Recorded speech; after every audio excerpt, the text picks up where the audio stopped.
Hi friends, welcome to my new mini blog. আজকে অনেকগুলো হোটেলে ঘুরলাম, কিন্তু কোথাও গরম কিছু পাইলাম না। ভাবলাম এই দোকানটায় কিছু খেয়ে যাই, দেখি এখানে গরম কি পাওয়া যায়।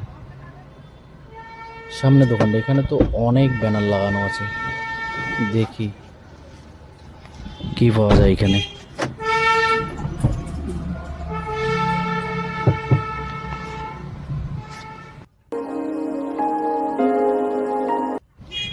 দেখি, চলো আস্তে আস্তে যাই, দেখি।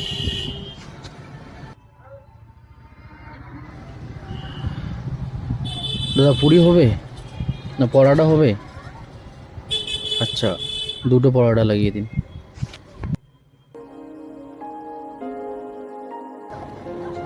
চা হবে? দেরি হবে?